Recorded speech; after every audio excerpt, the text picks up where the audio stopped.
भगवते वासुदेवाय। ॐ नमो भगवते वासुदेवाय। ॐ नमो भगवते वासुदेवाय। नारायणं नमस्कृत्यं नरं चैव नरोत्तमं देवीं सरस्वतीं व्यासं ततो जयम् उदीरयेत्। नष्टप्रायेषु भद्रेषु नित्यं भागवत सेवया भगवती उत्तम श्लोके भक्तिर्भवति नैष्ठिकीम्। सच्चिदानन्दरूपाय विश्वोत्पत्त्यादिहेतवे तापत्रय विनाशाय श्रीकृष्णाय वयं नुमः। हरे कृष्ण। तो आइए आज की इस भगवद गीता धारावाहिक कक्षा में प्रवेश करते हैं। आज भगवद गीता का अध्याय 2 श्लोक संख्या 25। ओम अज्ञानतिमिरान्धस्य ज्ञानाञ्जनशलाकया चक्षुरुन्मीलितं येन तस्मै श्रीगुरवे नमः। श्रीचैतन्यमनोभीष्टं स्थापितं येन भूतले स्वयं रूपं कदा मह्यं ददाति स्वपदान्ति। वन्देऽहं श्रीगुरो श्रीयुतपदकमलं श्रीगुरून् वैष्णवांच श्रीरूपं साग्रजातं सहगण रघुनाथान्वितं तं सजीवं साद्वैतं सावधूतं परजनसहितं कृष्णचैतन्यदेवं श्रीराधाकृष्णपादान् सहगण ललिता श्रीविशाखान्वितांश्च। हे कृष्ण करुणा सिंधो दीनबंधु जगतपते गोपेश गोपिकाकांत श्री राधाकांत नमस्तुते। तप्त कांचन गौरांगी श्री राधे वृंदावनेश्वरी वृषभानुसुते देवी प्रणमामि हरिप्रिय। हरेर्नाम हरेर्नामैव केवलं कलौ नास्त्यैव गतिरन्यथा। हरे कृष्णा कृष्णा कृष्णा हरे हरे हरे राम राम राम हरे।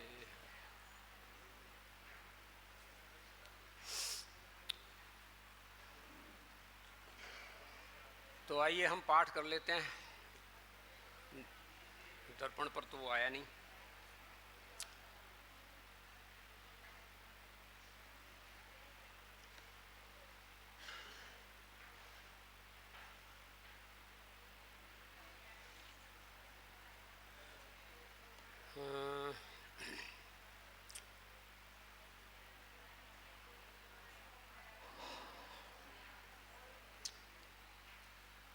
अव्यक्तोऽयमचिन्त्योऽय मविकारोऽयमुच्यते। तस्माद्देवं विदित्वेनं नानुशोचितुमर्हसि। अव्यक्तोऽयमचिन्त्योऽयं मविकारोऽयमुच्यते। तस्माद्देवं विदित्वेन नानुशोचितुमर्हसि। अव्यक्तोऽयमचिन्त्योऽयं मविकारोऽयमुच्यते। तस्माद्देवं विदित्वेन नानुशोचितुमर्हसि। अव्यक्तोऽयमचिन्त्योऽयं मविकारोऽयमुच्यते। तस्माद्देवं विदित्वेन नानुशोचितुमर्हसि। चलो स्क्रीन पर आ जाएगा तब पाठ कर लेंगे। इसका हम शब्दार्थ कर लेते हैं। अव्यक्तः अदृश्य, अयम यह आत्मा, अचिंत्य अकल्पनीय अयम यह आत्मा, अविकारः अपरिवर्तित अयम यह आत्मा उच्यते कहलाता है। तस्मात् अतः एवं इस प्रकार विदित्वा अच्छी तरह जानकर एनम इस आत्मा के विषय में न नहीं सोचितुम शोक करने के लिए अर्हसि योग्य हो।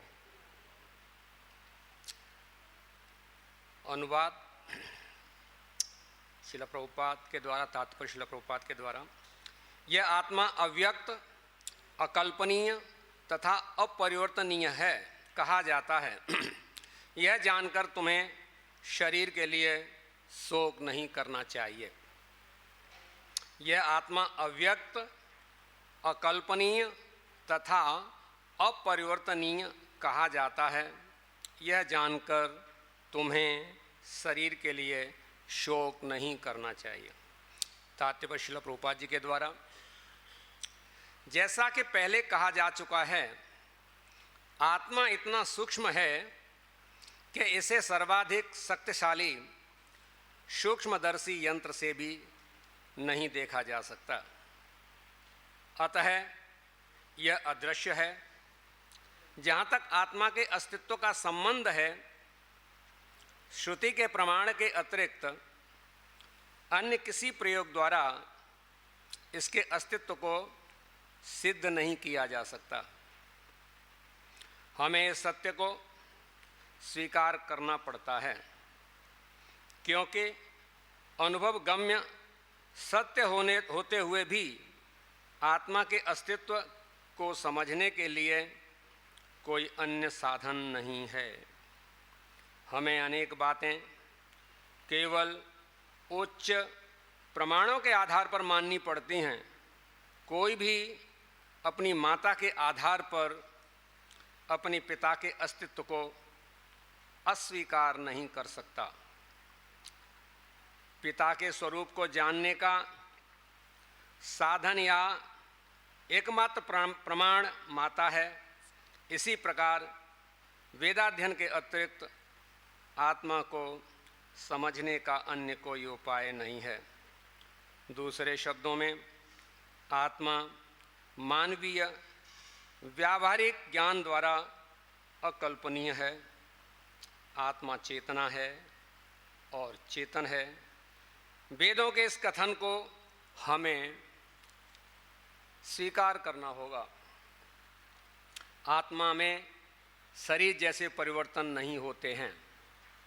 मूलतः अविकारी रहते हुए आत्मा अनंत परमात्मा की तुलना में अणुरूप है। परमात्मा अनंत हैं और अणु आत्मा अति सूक्ष्म है। अतः अति सूक्ष्म आत्मा अविकारी होने के कारण अनंत आत्मा भगवान के तुल्य नहीं हो सकता। यही भाव वेदों में भिन्न भिन्न प्रकार से आत्मा के स्थायित्व की पुष्टि करने के लिए दोहराया गया है। किसी बात का दोहराना उस तथ्य को बिना किसी त्रुटि के समझने के लिए आवश्यक है। श्रील प्रभुपाद की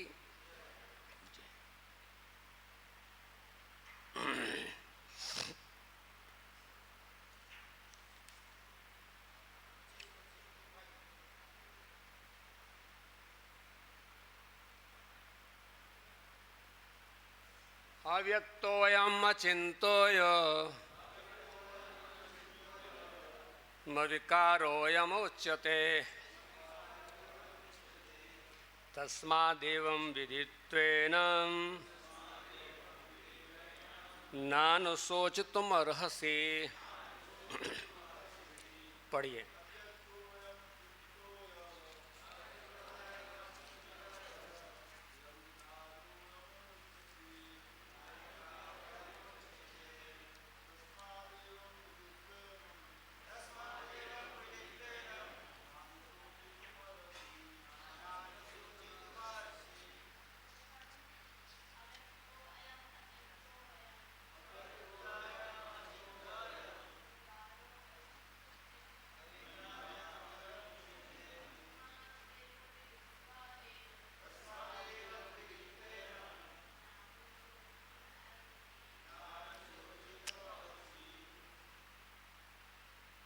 आप और आगे आ सकते हैं ना, आप संख्या कम है तो आगे आ जाइए तो ज़्यादा ठीक है, और बढ़ के आगे आ जाइए ना।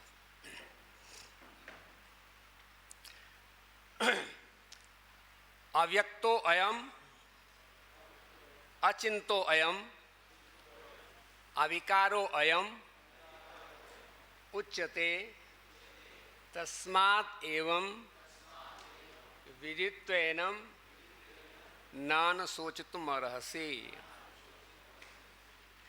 यह श्लोक जो चल रहा है, मैंने अपनी पूर्व की कक्षाओं में कहा है, धारावाहिक उसी को समेटते हुए हम आगे बढ़ेंगे। भगवान श्री कृष्ण जब बोले तो कैसे बोले? हंस करके बोले। भगवान प्रहसन इव भारत, हंस करके मुस्कुराते हुए, कोई उन्हें ज्यादा चिंता, कोई टेंशन नहीं थी। उनके पास तो आनंद लालित्य था, भरा हुआ संबंध था, उसको प्रस्तुत करना था तो मुस्कुराते हुए। और अर्जुन कैसा था?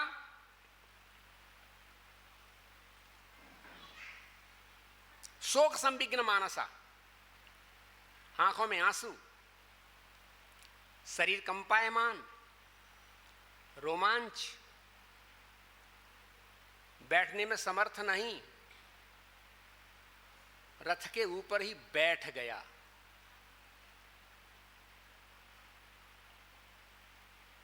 और ये कह दिया न योत्सेति गोविंद, मैं युद्ध नहीं करूंगा।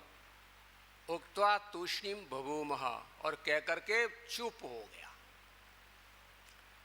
भगवान ने बताया कि देख, तू ऐसी परिस्थिति में क्या कर रहा है? अर्जुन अर्जुन होकर के तू ये क्या कर रहा है? मैं कैसे प्रहार करूं पितामह भीष्म पर, गुरु द्रोणाचार्य पर, पिता तुल्य अन्य अपने संबंधियों पर, परिवार के जनों पर, इतनी प्रजा पर जो ये वीर योद्धा के रूप में खड़े हुए, इनके विनाश का मैं कारण क्यों बनूं? इस प्रकार की बातें करते हुए भगवान हंसते हुए बोले। और पूरे विश्व में, चाहे वो योद्धा हो, चाहे वो क्षत्रिय हो, चाहे वो व्यापारी हो, चाहे वो नेता हो, अभिनेता हो, ज्ञानी हो, कैसा भी व्यक्त हो, भगवत गीता सभी के लिए पठनीय क्यों बन गई? कोई भी प्रवेश करेगा भगवत गीता में, भगवत गीता में उसको आनंद, शांति और मार्ग दिखाई देगा। योगी परम ज्ञानी एकनिष्ठ बने हुए बैठे हैं कि अब संसार से कोई मतलब नहीं है, उनको दिशा देगी। कोई नेता होगा उसको दिशा देगी, अभिनेता होगा उसको दिशा देगी, व्यापारी होगा उसको दिशा देगी, क्षत्रिय होगा उसको दिशा देगी, मूर्ख होगा उसको भी दिशा देगी। हर प्रकार से दिशा देने वाली जो वस्तु है भगवत गीता, और भगवत गीता में यहां से भगवान बोलना चालू करते हैं, असोच्यान्न व सोचस्तुम प्रज्ञावान च भाससे गतासून नान सोचित पंडिता। असोच्या, जिनके लिए शोक नहीं किया जाना चाहिए उनके लिए तू शोक कर रहा है, बातें पंडितों जैसी कर रहा है। पंडित जन नान सोचित, शोक नहीं करते। और इस श्लोक में आ रहा है, लास्ट में क्या आ रहा है? नान सोचितुम मरहसी, तू शोक करने के योग्य नहीं है। पंडित जन शोक नहीं करते, 17वें श्लोक में बोला गया है। 11वें में, 17वें में भगवान दूसरी बात चालू करते हैं। असोच्यान्न व सोचस्तुम प्रज्ञावादास से गतासून नान सोचतुम अर्हसि, नान सोचतुम अर्हसि, दोनों मिल गए, नान सोचतुम अर्हसि। ध्यान दीजिए, 11वें श्लोक से लेकर के 25वें श्लोक तक जो यात्रा हो चुकी है, उस यात्रा को समझना होगा। तो शोक करने के योग्य नहीं है, जिनके लिए शोक नहीं किया जाना चाहिए उनके लिए शोक कर रहा है और पंडितों जैसी बातें कर रहा है। और यहां पर तू शोक करने के योग्य नहीं है, यह बात बताई। मैंने आपको पहले बताया, भगवत गीता जैसे भगवान बोलते हैं तो एक साथ नीर छीर करते हैं, ज्ञान का ऐसा प्रकाश करते हैं, ऐसा सूर्योदय होता है कि अंधकार भाग जाता है। उसी प्रकार भगवान ने सबसे पहले कर दिया कि कौन मर गया, कौन जिंदा रह गया, इसकी तू चिंता क्यों कर रहा है। नान सोचित पंडिता न तो एवं जातो नासम, तू ऐसा नहीं है कि तू नहीं था, मैं नहीं था, ये राजा नहीं थे। ऐसा भी नहीं होगा कि तू नहीं रहेगा, मैं नहीं रहूंगा, ये राजा भी नहीं रहेगा। ये थे, मैं था, तू था, और रहेंगे भी। लेकिन इसके परिवर्तन होंगे क्या? पदार्थ परिवर्तन होंगे, शरीर परिवर्तन होंगे, और वो परिवर्तन होना आवश्यक हो गया है कि उन्होंने सत्य के मार्ग से हट करके असत्य के मार्ग पर पैर रख दिया है। तो ऐसी अवस्था में दुष्ट दलन होना ही आवश्यक है। समाज में स्थापना करने के लिए दुष्ट दलन होना आवश्यक है। ये आवश्यक कर्म है, सेवा है, इसमें कोई क्रोध नहीं है। योद्धा उसको बोलते हैं जिसके अंदर कोई क्रोध न हो, जिसके अंदर बाहुबल हो, जो अपने कार्य को करने में समर्थ हो। जो क्रोध से भर गया होगा वो तो आधा का आधा तो अपने आप में नष्ट हो गया। क्रोधी व्यक्ति किसी काम को अंजाम तक नहीं पहुंचा सकता। शांति प्रिय व्यक्ति की इनका नाश, इनको हटाना है, इनका उन्मूलन करना है, इनको उच्छेदन करना है, इनका खरपतवार निकालना है, तो शांति की जरूरत है, क्रोध की जरूरत नहीं है। कर्तव्य का संपादन शांति में होता है, निर्मुक्त अवस्था में होता है। तो भगवान ने 6 श्लोक बोले। शरीर अनित्य है, इसमें बचपन, जवानी, बुढ़ापा और ये गया। हम थे, तुम थे, सब थे, फिर रहेंगे, ये भी रहेगा। ऐसी अवस्थाओं का अवलोकन करते हुए नासतो विद्यते भावम ना भावो विद्यते सता उभयोरपि दृष्टो अंतस्तु अनयो तत्वदर्शी। तत्वदर्शी जानते हैं कि बादल आ गए हैं, टिकेंगे नहीं। अंधकार आ गया है, टिकेगा नहीं। ये कोहरा छा गया है, टिकेगा नहीं। सूर्य कहीं छुपा नहीं है, ये तो अल्प अवस्था के लिए अंधकार और कोहरा छा गया है। सूर्य है, सूर्य रहेगा, और सूर्य का यह अस्तित्व स्थायी रहेगा, कोहरे का अस्तित्व स्थायी नहीं रहेगा। समाज में ऐसी ऐसी अवस्थाएं आ जाती हैं तो ज्ञानी जन और धीर जन उसको अच्छी तरह से समझते हैं कि ये स्थिति हट जाएगी, आने के लिए, जाने के लिए आई है, हट जाएगी। इस प्रकार का ज्ञान देते हुए भगवान भगवत गीता के 17वें अध्याय में बोलते हैं, अविनाशी तु तद्विधि येन सर्वमिदं ततं विनाशम अव्ययस्यास्य कश्चित् कर्तुम अर्हसि। अविनाशी तु तद्विधि, अविनाशी तो उसको जान, येन सर्वम इदम ततम, जो सब में व्याप्त है। विनाशम अव्ययस्यास्य कश्चित् कर्तुम अर्हति, अविनाशी का विनाश करने में कोई समर्थ नहीं है, कोई समर्थ नहीं। अविनाशी का विनाश करने में कोई समर्थ नहीं है। मैं आपको थोड़ा सा इशारा करूंगा, 17वें अध्याय श्लोक का इशारा भी करूंगा, और यह बात समझ लो सबसे पहले कि सबसे मूल्यवान वस्तु, सबसे ध्येय वस्तु, सबसे प्रधान वस्तु, सबसे अजेय वस्तु, सर्वोपरि वस्तु, एकत्व वस्तु, उसका नाम है आत्मा। उसका नाम क्या है? आत्मा। तो यहां से 17वें श्लोक से लेकर के इस श्लोक तक आत्मा के गुणों का वर्णन किया गया है। आत्मा कैसी है, आत्मा कैसी है, भागवत में और ज्यादा लक्षणों को बताया गया। 7वें स्कंद में प्रहलाद महाराज के प्रसंग में आत्मा का एक अणु, क्षेत्रज्ञ आत्मा, बहुत सारे गुणों को बताया गया। यहाँ पर जो आत्मा के गुणों को बताया है वह अच्छिद्योयम, अदायोयम, अक्लिद्यो, असुस्य एव च, नित्य, सर्वगतस्थाणु, अचलो अयम सनातन, अव्यक्तोयम, अचिंतोयम, अविकारोयम उच्यते तस्मादेवं विदित्वेन। तस्मात् इसलिए, एवं इस प्रकार, विदित्वा जानकर, एनम इस आत्मा को, तस्मात् इसलिए, विदित्वा जानकर, एनम इस आत्मा को, नान सोचितुम अर्हसि, तुम शोक करने के योग्य, तुम शोक कर रहे हो, पंडितों जैसी बातें कर रहे हो, तुम शोक करने के योग्य नहीं हो। यहां पर यह बात आ गई, अर्थात तुमने आत्मा के विषय में और शरीर की, जगत की, जड़ पदार्थ की, जड़ जगत की नश्वरता का भी अवलोकन कराया। हर कोई यहां पर परिवर्तनशील है, परिवर्तित होता रहेगा। दैवी ही येषां गुणमयी मम माया दुरत्तया माम एव ये प्रपद्यन्ते मायाम एताम तरन्ति ते। दैवी ही येषां, मेरी शक्ति है, हमेशा रहने वाली शक्ति है, गुणमयी है, मम माया, मेरी माया, दुरत्तया, प्राणियों के साथ में उसका व्यवहार बहुत ही क्रूर है। अब उस क्रूर व्यवहार से वो कैसे प्राणी बचेगा? भगवान बताते हैं, माम ए ये प्रपद्यन्ते, सर्टेनली टू मी, एकमात्र मेरी,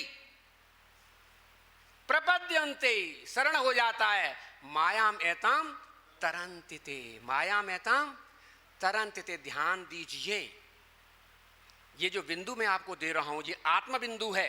ये आत्म बिंदु को समझ लेने पर ही, समझना और उसको प्राप्त करना, प्राप्त करने की एक विधि। अब आप ये भी कह सकते हैं, इसमें प्रश्न डाल सकते हैं कि प्रभु आत्मा को प्राप्त किया जा सकता? आत्मा तो स्वप्राप्त है, आत्मा तो प्राप्त है, बिल्कुल निश्चित है।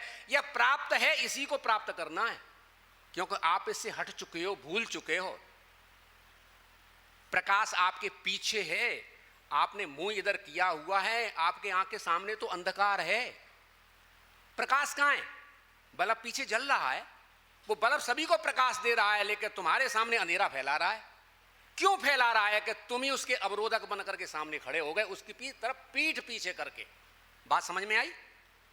तुम ही अवरोधक बन करके, प्रकाश के अवरोधक बन करके तुम ही सामने खड़े हो गए हो, इसीलिए तुम्हारी आंख के सामने क्या आ रही है? छाया आ रही है, छाया आ रही है। भाई इतनी सी बात समझनी है। माया नाम की कोई वस्तु नहीं है, माया से आपका कोई संपर्क नहीं होगा, माया से आपका कभी भी मुकाबला नहीं होगा। यदि आप मुड़ करके प्रकाश की तरफ मुंह कर लो, कहीं है आपके जीवन में? तो कहीं माया है ही नहीं। कृष्ण सूर्य सम, माया है अंधकार, जहां कृष्ण तहां माया रन अधिकार। इसी को ज्ञान बोलते हैं। इस ज्ञान के विषय में अध्याय 4 में भगवत गीता में बहुत ज्ञान के विषय में गया। अज्ञाने नावृतम ज्ञानम तेन मुह्यन्त जंतवा, जिनके ज्ञान को अज्ञान ने ढक दिया है, वही जंतु, वही प्राणी मोहित होते हैं। और जीव के ज्ञान को माया ढकने में समर्थ है। जीव माया के आवरण को हटाने में समर्थ है। जीव को माया ढकने में समर्थ है। भगवान धीश हैं और जीव वश्य है। मायाधीश भगवान है, माया वश्य जीव है। और मायावश जीव होने पर भी जीव के अंदर यह सामर्थ्य है कि वह माया के आवरण को तोड़ सकता है। अब इस तोड़ने की विधि को आपको प्राप्त करना है, बस यही तो बताना है। तो यहां से यहां तक की बात आई, बहुत कुछ है भगवत गीता के इस अध्याय में। देखिए आत्मा के विषय में बताया, एषोणु आत्मा,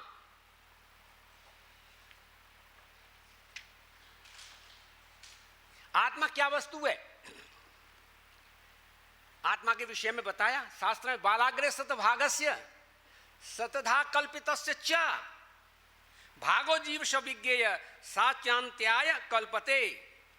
बालाग्र सतभागस्य, बाल के अग्रभाग का 100 के 1 के 100 इक्वल टू 10,000, 10,000 में भाग। भागो जीव विज्ञ, ये जानना चाहिए। ये भी ये नहीं है कि इतना ही है, इससे भी अति सूक्ष्म है। च अंत्याय कल्पते, और ऐसी आत्मा भी च अंत्याय, अनंत्याय, इसका अंत नहीं होता। आत्मा आदि अंतवंत कौनते न तेषु रमते बुधा नहीं है। आत्म स्फुलिंग का कभी भी विनाश करने में कोई समर्थ न छेद्योम अदायोम अकिलदोस्य सेव च नित्य सर्वगत स्थाणु अचलोयम सनातना अव्यक्तोयम अचिंत्योयम अविकारोयम उच्यते तस्मादेवं विदित्वेन नानु सोचितुम अर्हसि। तुम शोक करने के योग्य नहीं हो। भगवान ने अमृत पिला दिया और अमृत पिलाने के बाद में पुष्ट हो गया अर्जुन। मेरा तो कोई विनाश नहीं है, मैं कोई विनाशशील वस्तु नहीं हूं, फिर मैं काय के लिए चिंता कर रहा हूं। इतनी सी बात अगर हृदय में समाहित हो जाए, इसी क्षण मानवीय जीवन की सारी समस्याओं का समाधान तुरंत है। इतने से ज्ञान को धारण करने से मानवीय जीवन की सारी समस्याओं का समाधान अभी शांत हो जाएगा। अब हम कहेंगे नहीं, हमें बता दो, आपने तो बोल दिया शांत हो जाएगा, मेरा शांत करो ना।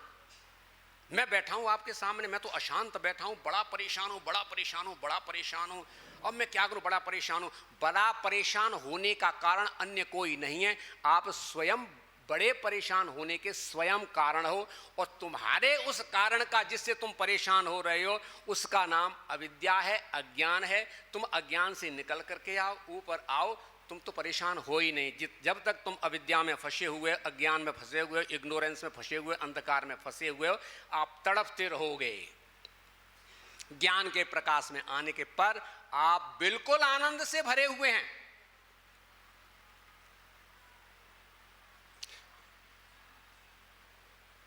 ऋषभ देव ने कितना सुंदर अपने पुत्रों को उपदेश यहां पर दिया है।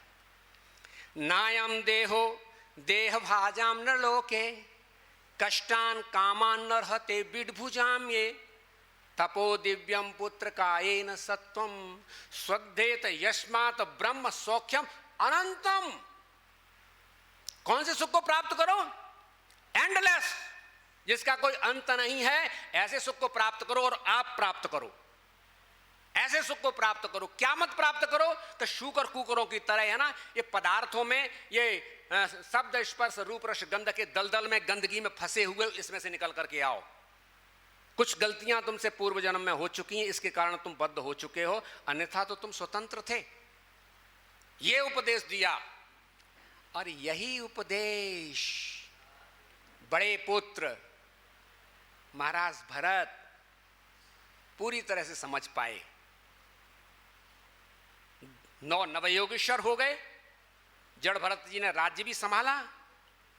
81 तत्वज्ञ ब्राह्मण हो गए, राजा बन गए। 100 पुत्र थे, एक ही क्लास थी, लेकिन अपनी अपनी कक्षा के अनुसार अपनी अपनी दिशा में चले गए। और उनमें से जड़ भरत महाराज,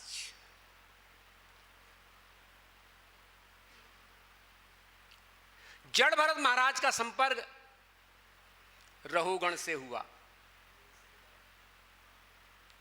और रहुगण क्या कहता है आपसे मिलकर के?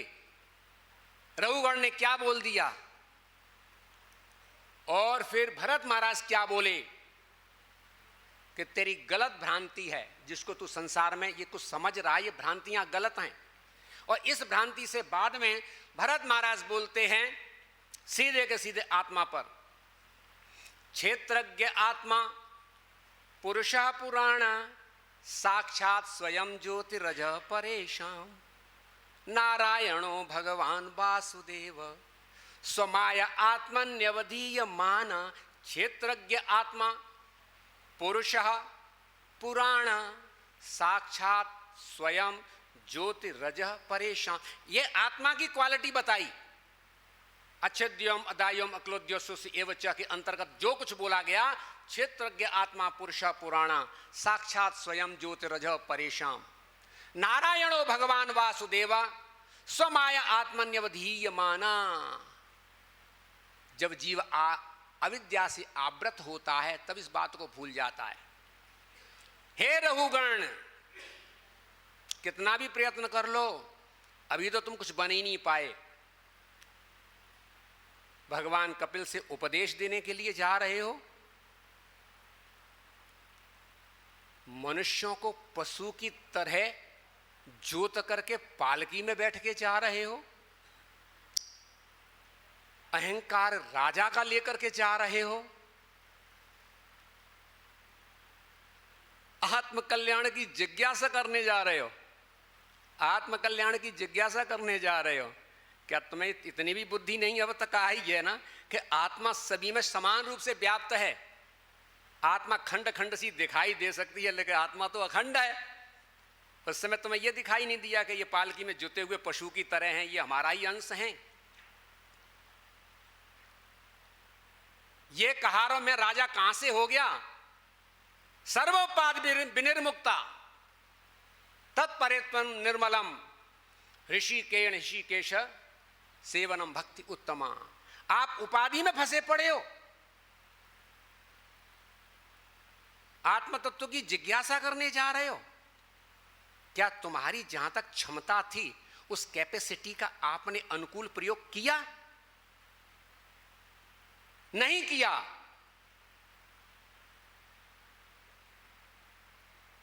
कौन है आप?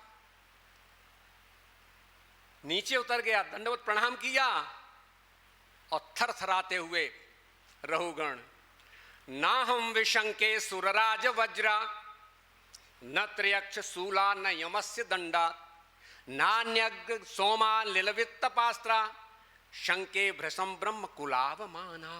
ना हम विशंके सुरराज वज्रा, मैं इंद्र के वज्र से नहीं डरता, न शंकर जी के त्रिशूल से डरता, मैं किसी से नहीं डरता हूं। मैं ब्राह्मण के अपमान से डरता हूं, और मुझे लगता है कि मेरे से ब्राह्मण का अपमान, वैष्णव का अपमान हो गया है। आप हैं कौन? परिचय दिया, और परिचय देने के बाद में क्या बताया? न यावदेताम तनुभ्रन नरेंद्रम, हे नरेंद्रम, न यावत, जब तक, कब तक, तब तक।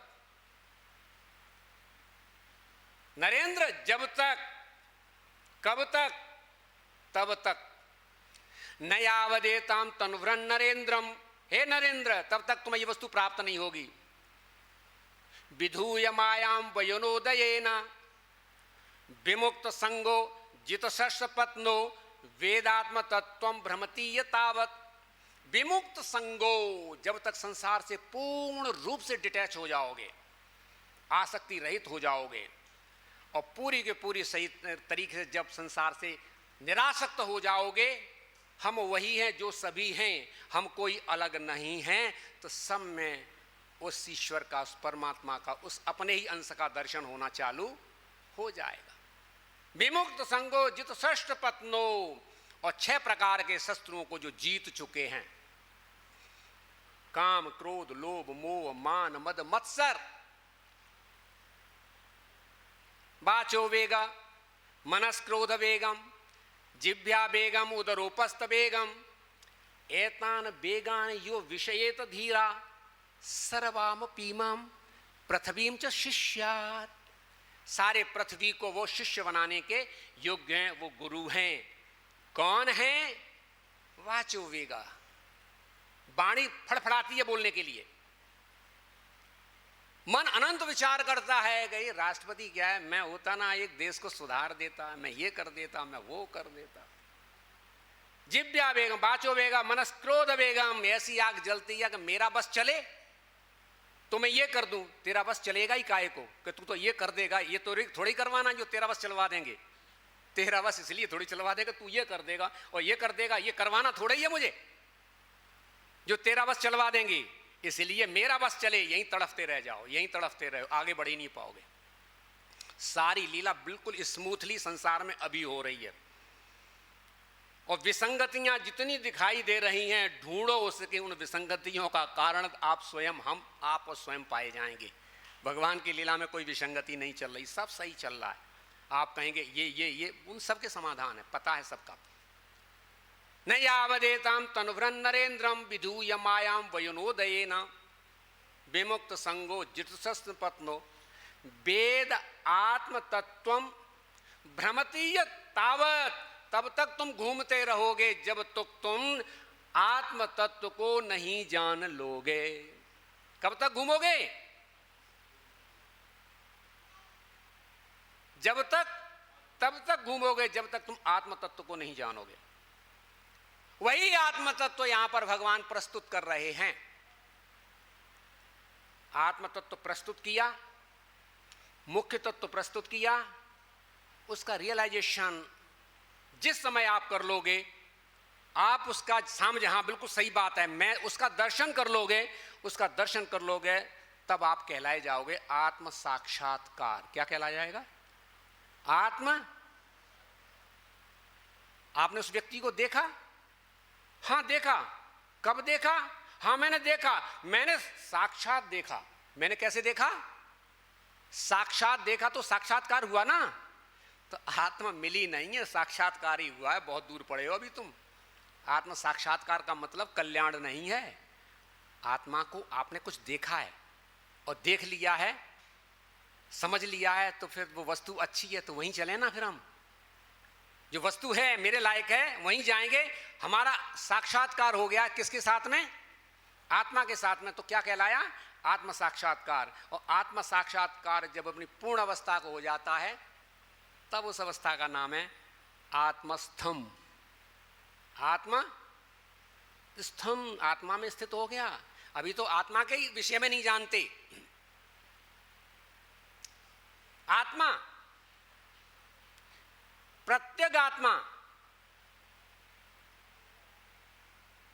स्थाणु, स्थ अणु, स्थ अणु, कूटस्थ,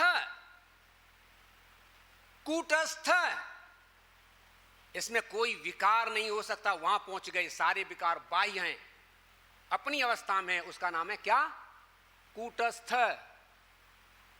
और फिर उसके आगे एक और वस्तु मिलती है, उसका नाम है स्वस्थ। क्या? स्वस्थ। आप स्वस्थ हो? कभी स्वस्थ हो सकते हो? इस मटेरियल वर्ल्ड में स्वस्थ की बात करते हो? कोई आप बढ़े नहीं हो कि आप आगे आत्म साक्षात्कार किया नहीं हो, स्वस्थ की बात कर रहे हो।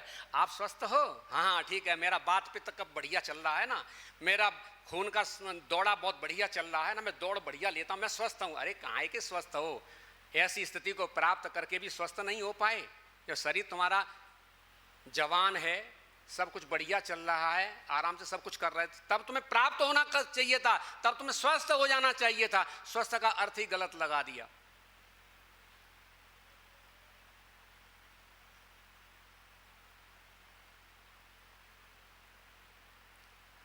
इस आत्मा को समझने के बाद, इस आत्मा को साक्षात्कार करने के बाद, फिर सारी की सारी वस्तुएं जो भी संसार में आपको दिखाई दे रहा है, प्रकृति, पुरुष, अहंकार, इंद्रियां, मन, चित्त, बुद्धि सामने खड़े हुए दिखाई देंगे।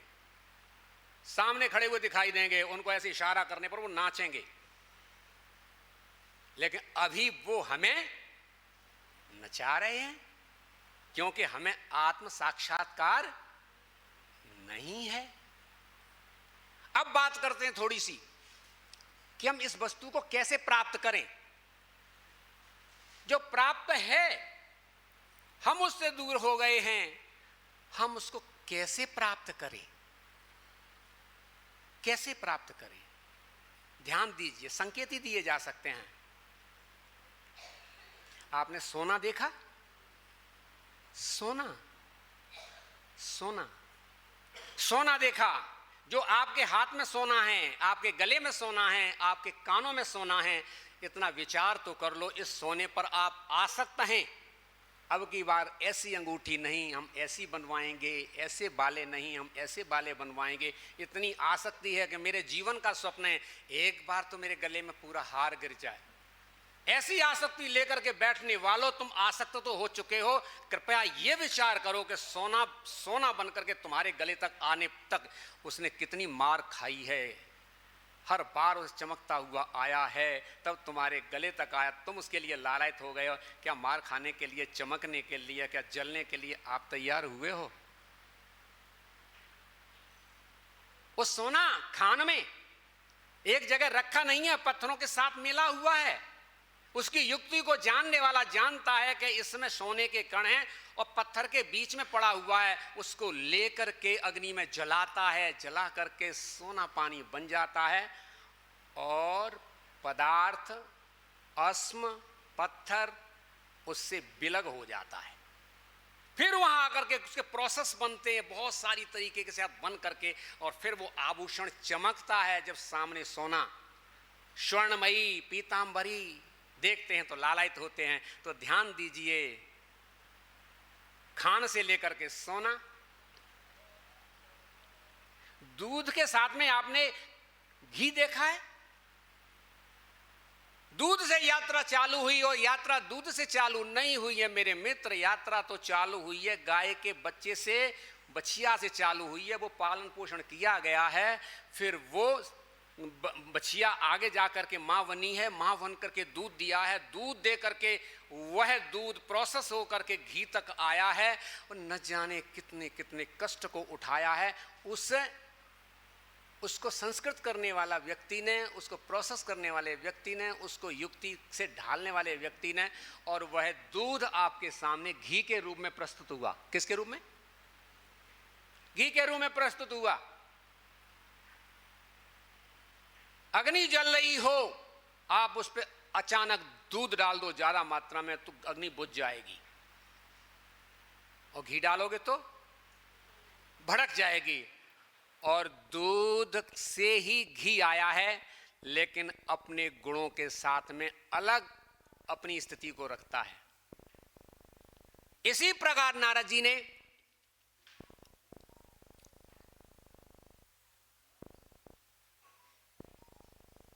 पूछा, तो नारद जी से पूछा जब उनको, उसका नाम क्या है, चतुष्कुमार के साथ में गौकर्ण को, क्या प्रभु आप ये तो बताइए कि ये जो तरीका है, ये मैं जो समझ पा रहा हूं, ये कैसे हो सकता है कि वेदों का जो सार है वो भगवत गीता है, वो आत्म प्राप्ति है, उसको कैसे हम प्राप्त करें? तो ये उदाहरणों को दे करके समझाने का प्रयत्न किया गया।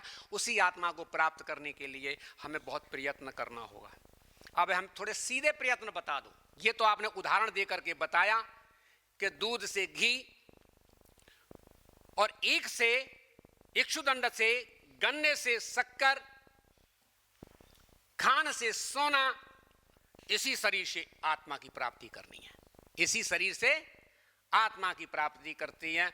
और प्रहलाद महाराज बोलते हैं, कौमारम आचरित प्राज्ञ, कौमारम आचरित प्राज्ञ धर्मान भागवतान इह दुर्लभम मानुषो जन्म तदप्य दुर्भ अर्थदम।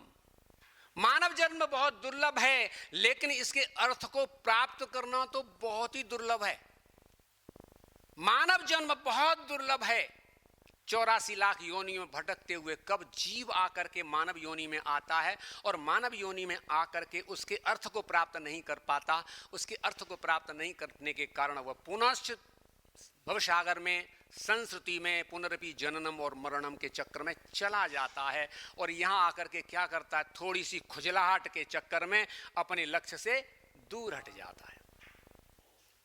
उदाहरण देकर के बताया, एक कमरे में बंद था एक व्यक्ति, और एक ही मार्ग था, अंधेरा कमरा था। वह जब ढूंढ रहा था मार्ग को, गेट को ढूंढ रहा था, नहीं ढूंढ पाया गेट। तो जहां भी वो घूमता था कहीं ना कहीं तो दरवाजा होगा, चारों तरफ दरवाजा होता देखता है, लेकिन जहां पर गेट होता है उसी पॉइंट पे आकर के उसकी खुजली आती है, खुजलाने लग जाता है, वो निकल जाता है। तो सारे जीवन में वो गेट जो हमको मानव गेट मिला, नरदेह माध्यम है, नरदेह जो मिला है हमको, उस नरदेह में आकर के जो निकलने का मार्ग मिला है, वहां पर हमको इंद्रिय विषयों ने घेर लिया, शब्द स्पर्श रूप रसगंध ने घेर लिया।